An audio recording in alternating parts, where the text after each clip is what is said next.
Assalamualaikum warahmatullahi wabarakatuh. Selamat malam Sobat Kepo, apa kabar semuanya? Alhamdulillah kita kembali lagi di Ngobrol bareng Gus Miftah Los Rarewel.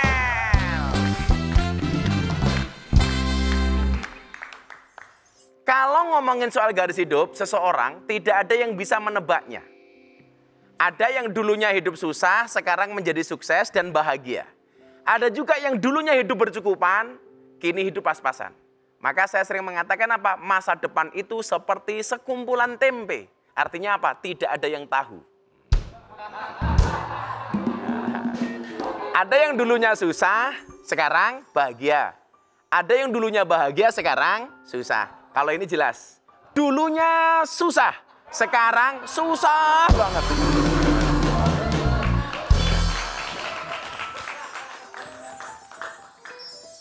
Ada satu kalimat yang mengatakan begini, idza sadaqal asmu wa duhasabil. Ketika ada niat yang baik, maka akan muncul jalan. Pasti akan ada jalan. Dalam bahasa Inggrisnya kira-kira begini, where there is will, there is way. Kalau bahasa saya lebih sangar lagi. Where there is will, di mana ada kemauan, there are ways. Jalannya lebih banyak. Oh, jadi keinginannya satu, jalannya dikasih oleh Allah sangat banyak. Maka ada istilah banyak jalan menuju Roma. Banyak jalan menuju studio iNews. Ya kan? Naik kereta, naik mobil, jalan kaki. Ya, gitu. Ya nggak apa-apa gitu loh. Menjadi sukses memang tidak mudah. Tetapi bukan berarti mustahil untuk mencapainya. Perlu adanya cara dan strategi khusus untuk mencapainya. Salah satu caranya dengan meneladani dan mengamalkan kunci sukses dari Nabi Muhammad SAW. Nah, ada 3 kunci sukses yang kita bisa pelajari dari Rasulullah Muhammad SAW. Yang pertama, dengan bertakwa. Apa itu takwa? Takut istri tua. Iya. Ya bukan, takwa kok takut istri tua. Takwa adalah kunci sukses dalam segala lini kehidupan. Definisi takwa sebagaimana yang disampaikan oleh Imam Al-Ghazali adalah menjalankan segala perintah Allah dan menjauhi segala larangan Allah. Maka kalau kalian pengen kemudian hidupnya dibimbing oleh Allah, dapat kasih sayangnya Allah, perintah lakukan, larangan tinggalkan. Walaupun rata-rata kayak kalian ini kelasnya adalah STMJ. Sholatnya terus, maksiatnya jalan. Iya. Yang kedua, kuncinya adalah berbakti kepada kedua orang tua. Dalam bahasa Jawa, Gus Miftah sering mengatakan begini, ora ana mulyane anak tanpa tirakate wong tua. Tidak ada kemuliaan yang didapatkan dari seorang anak tanpa adanya tirakat dan riadoh dari orang tua. Maka perlu diingat, salah satu doa yang pasti dikabulkan oleh Allah adalah doa orang tua kepada anak-anaknya. Maka apa? Supaya orang tua kita terus mendoakan kepada kita yang terbaik. Salah satu syaratnya adalah harus birrul waliden. Berbuat baik kepada kedua orang tua. Allah Subhanahu wa taala berfirman dalam surat An-Nisa ayat 36 yang artinya, sembahlah Allah dan janganlah kamu mempersekutukannya dengan sesuatu pun dan berbuat baiklah kepada kedua orang tua. Maka sekali lagi jangan pernah menjadi anak yang durhaka. Kenapa? Karena doanya orang tua itu mustajabah. Maka saya pesan kepada kalian, terutama para ibu, semarah-marahnya kamu kepada anak, tolong yang keluar dari mulutmu adalah doa. Jangan memaki anak. Kadang-kadang kalau kita emosi sama anak, bahasanya apa? Anak kok nakal persis kayak bapaknya. Loh, anaknya kan jawab, yang salah milih bapak itu ibu, bukan saya. Enak amat gitu loh. Jadi kalau dimaki seharusnya, anak kok sukanya begadang. Tak doain kamu jadi kiai. Wow, itu keren. Maka saya sering mengatakan begini. Di kaki gunung Anda akan menemukan tanah yang subur. Di kaki langit Anda akan melihat panorama yang indah. Dan di kaki ibu Anda akan temukan pintu menuju surga. Oh. Maka dikatakan apa? Surga itu terletak di bawah kaki ibu. Kemudian yang ketiga kata Rasulullah, pengen jadi sukses, perbanyaklah doa. Dalam surat Al-Baqarah ayat 186, Allah Subhanahu wa taala berfirman yang artinya, dan apabila hamba-hambaku bertanya kepadamu tentang aku, maka jawablah bahwasanya aku adalah dekat. Dan tidak ada doa kemudian yang tidak dikabulkan oleh Allah. Aku mengabulkan permohonan orang-orang yang berdoa apabila ia memohon kepadaku. Maka hendaklah mereka itu memenuhi segala perintahku dan hendaklah mereka beriman kepadaku agar mereka selalu berada dalam kebenaran. Maka saya sampaikan nih, kalau kamu punya masalah, jangan pernah berdoa begini, ya Allah saya punya masalah yang sangat besar. Salah. Doanya dibalik. Wahai masalah, saya punya Tuhan yang maha besar. Kenapa? Karena sebesar apapun masalahmu, lebih besar karunia dan rahmat Tuhanmu. Pede saja. Nah, membahas soal garis hidup, tamu saya yang berikut ini memiliki perjalanan hidup yang berkilu-kilu. Berliku-liku. Kok berkilu-kilu sih ya? Berbagai cobaan pernah dihadapinya hingga menjadi seorang sosok yang sangat terkenal.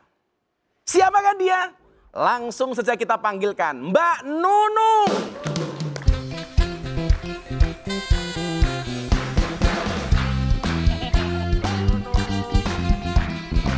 Monggo Mbak Nunung.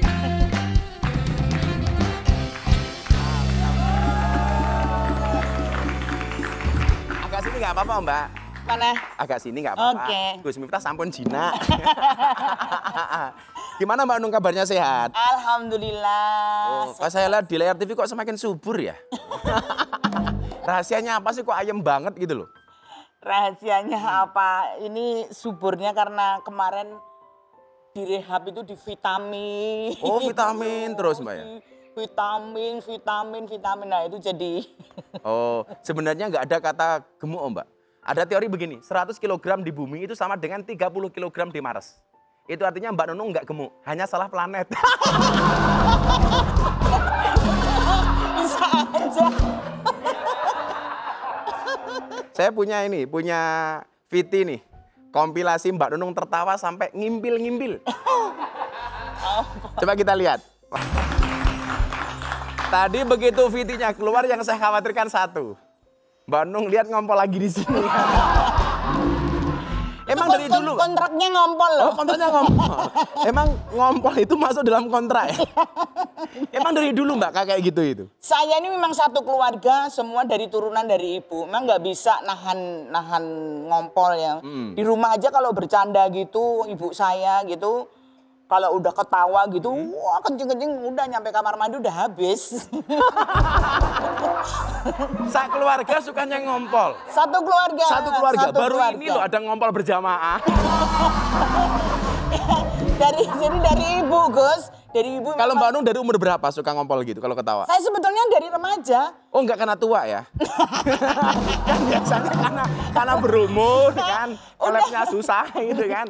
Dulu zamannya Sri Mulat itu sebenarnya saya udah ngompol-ngompol, cuman karena dulu kan nggak diekspos gitu loh. Nah kalau sekarang itu emang kayak dia karena ditunggu itu loh, ditunggu. Coba ngompol kok ditunggu gitu loh. Itu hanya Mbak Nunung loh yang bisa bener. Coba kalau yang ngompol abah di sini kan celaka tuh itu. Gitu, jadi sebetulnya udah sejak saya memang orangnya nggak bisa lihat hal-hal yang lucu. Saya setiap lihat nggak lucu aja saya bisa ngompol. Ya karena saya kalau ketakutan. Kalau ketakutan enggak. Kalau ketawa pokoknya ketawa. Oh gitu. Jadi kalau ketawa itu buka, kalau ketakutan tertutup dia. Mbak.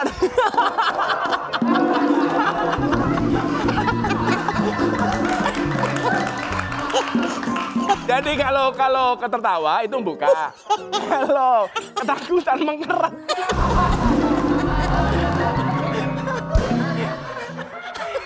Ya Allah.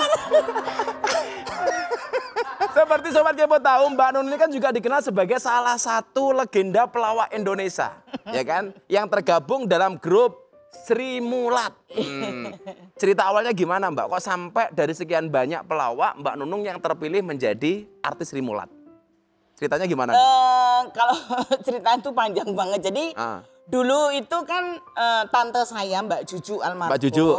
Itu kan menikah dengan Pak Teguh, bosnya Sri Mulat. Nah, saya setiap liburan sekolah itu ke Surabaya nyanyi gitu, Sri Mulat. Terus ya lama-lama karena merasa enak ya kerja ternyata menghasilkan gitu. Terus saya akhirnya ngelamar di Sri Mulat. Cuman waktu itu jadi penyanyi karena umur saya belum 17 tahun, belum boleh di Jadi bakatnya yang nampak bukan pelawaknya tapi penyanyinya? Iya, dulu di Sri Mulat kan ada nyanyi-nyanyinya gitu. Terus karena terus pas umur 17 tahun saya sama Pak Teguh dipindah ke komedinya. Nah waktu itu saya nggak mau, saya berontak. Artinya yang tahu bakat komedinya Pak Teguh? Pak Teguh. Oke.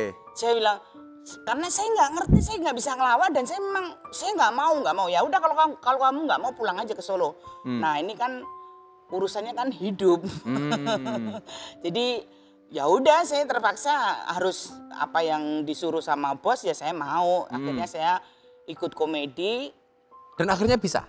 Ya karena memang saya bekerja sama orang-orang hebat waktu itu kan. Di tengah-tengah orang-orang yang memang orang-orang hebat seperti almarhum Pak Asmuni. Terus ada Pak Imo, banyak banget lah di situ, ada banyak banget orang semua dan saya kerja sama orang-orang yang hebat dan mereka memang ngemong saya gitu karena ya akhirnya terus akhirnya saya menikmati. Iya, berkomedi itu enak ya Bu, bisa tawa lepas, bisa apa cuman karena enaknya dulu di Sri Mulat itu cewek tidak boleh lucu. Oh gitu? Nggak boleh, karena buat Pak Teguh kalau cewek lucu itu tabu banget. Hanya untuk umpan saja berarti? Iya, untuk pemanis aja, untuk dengan baju yang seksi-seksi, yang yang udah kebuka-buka kayak gitu. Kebayang nggak ya sekitar 20 atau 30 tahun yang lalu seksinya Mbak Nunung seperti apa ya? Seksi banget, oh, Bos. seksi banget? Seksi banget saya. Saya dulu semlohai banget. Kalau kata orang Solo Jogja semledot. Itu pemancing-mancing, mancing-mancing. Pokoknya ya mancing-mancing lawak-lawak yang cowok-cowok gitu. Kan pendatang baru tuh, ada nggak pengalaman yang nggak enak? Umpamanya didiskriminasikan dengan yang lain atau nggak dibayar? Atau apa? Pengalaman yang paling nggak enak awal-awal masuk Sri Mulat? Kalau masuk Sri Mulat sih dibayar. Dibayar ya? Cuman ini ada cerita lucu ini, Bos. Jadi gini, kan waktu itu di Sri Mulat saya itu gaji saya masih 600 perak. Tahun berapa itu, Mbak? Tahun berapa pokoknya 600 perak itu satu malam. Nah, kan saya tidurnya kan kadang tidurnya kan di panggung situ, di belakang panggung itu kan kadang-kadang ada banyak ngumpul pengemis-pengemis gitu di situ banyak banget pada ngitung duit. Nah, saya tanya, "Pak, Bu, sehari dapat berapa?" Saya bilang gitu. Dia bilang, ya kadang kalau sepi 10.000, kalau rame 15.000. Sepi 10.000, rame 15.000. Saya bilang, lah saya aja satu malam 600 loh. Mbak ngemesnya di mana?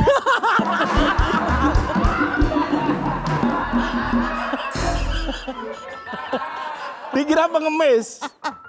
Saya aja semalam 600 loh. Emang Mbak ngemesnya di mana? Mbak Nung jawab apa waktu itu? Ya saya diam aja. Saya bukan pengemis. Tapi kalau di Sri Mulat tetap bayaran itu ada terus. Justru malah di Sri Mulat dulu, Gus, kita itu bayaran itu nggak pernah ngambil. Jadi diambilnya sebulan sekali, kadang 2 bulan sekali. Karena kita tiap malam kan dapat lemparan uang. Oh ya sawer itu ya? Sawer kan uang itu sampai banyak banget kan dibagi. Jadi gaji itu ngambilnya bulanan ya? Bulanan. Tipsnya banyak? Banyak. Oh, banyak itu. banget. Masih ada banyak lagi cerita menarik dari bintang tamu yang sangat spesial kali ini. Dan di segmen selanjutnya, kita akan kulik lebih jauh kisah hidup dari seorang pelawak Nunung. Untuk itu tetap di Ngobrol bareng Gus Miftah, Los Rarewel.